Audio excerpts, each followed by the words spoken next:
Wildcat, Book 1 of the Caledon Saga, by J.P. Harker. Prologue. Taran! Rhea screamed the war god's name with a joyful rage as hot blood spattered on her face. Rhea was small, and the Gorvik was big, but he was already on his knees thanks to the axe she'd left lodged in his stomach. At first his hands had clutched at the haft, trying to drag the weapon from her grip or else pull it from his wound, and for a moment Rhea had lost her balance. But then she'd simply abandoned her axe and grabbed a fistful of blonde hair, yanking his head back hard before her knife opened up his throat. Bright red now sprayed both on Rhea and on the grass below, and the young woman felt the thrill of battle rise up in her like a flood, erupting from her mouth in another bellowed war cry. Taran! The Gorvik's body jerked and twisted in her grip, and she let go the hank of hair, leaving the dying man to collapse on the muddy ground. When they'd arrived at Broken Stream, the fields had been nothing but a vibrant green on both sides of the water. Balanos had been shining overhead when the two warbands first faced each other across the little ford, and the stream had been clear and bright and gurgling merrily along its way. Now the sky was overcast, and warriors from both sides lay dead or dying all around. The ground had been churned up into a treacherous mire of mud, and the stream was now tainted by the blood of wounded fighters. The scene might have been another world entirely, somewhere far away from the tranquil valley it had been this morning, though the change in its image was as nothing to the change in the sounds of this once quiet place.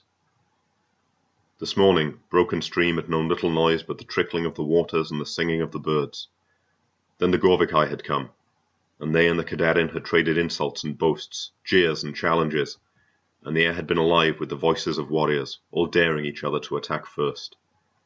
Then the two sides had charged, and the insults and challenges had changed to war cries and screams, and the sound of iron meeting iron and of iron meeting flesh had combined to fill the valley with the dreadful song of battle. And Rhianwen, daughter of Cadadan, revelled in it. She cast her eyes around to find another Gorvik to fight, her eyes wide and almost feverish, her hands shaking in anticipation. This was her first true battle, the first time she'd taken the field to defend her people, and the fear she'd felt before it had melted away into something like lust as she sought out another victim for her long knife and narrow axe.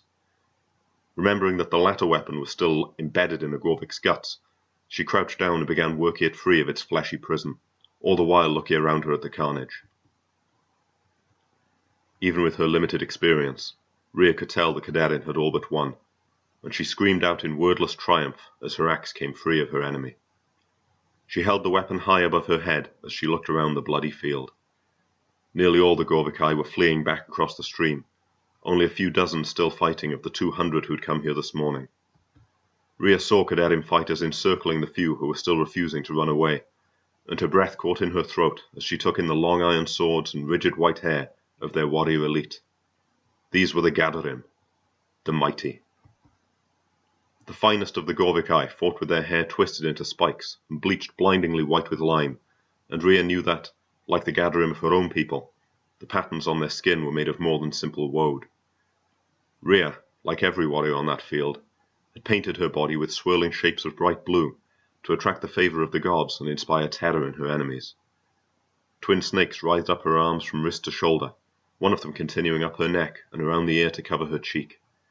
She was liberally sprinkled with blood and grime by now, and sweat and struggle had caused much of the war paint to smudge or fade, risking the chance of the gods losing sight of her in all the chaos. The men of the Gadarim had no such concern.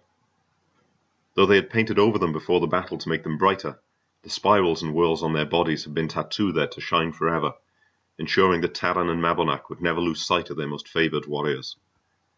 For the most part, only their faces had mere woad to decorate them today, the honour of permanency there being reserved for the greatest of fighters. Rhea wondered for a wistful moment if she might know that honour some day, but she shook her head at such a foolish notion. Female Gadarim were a rare thing.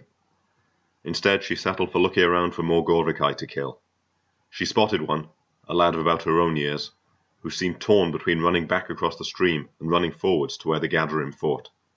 She decided to make his mind up for him.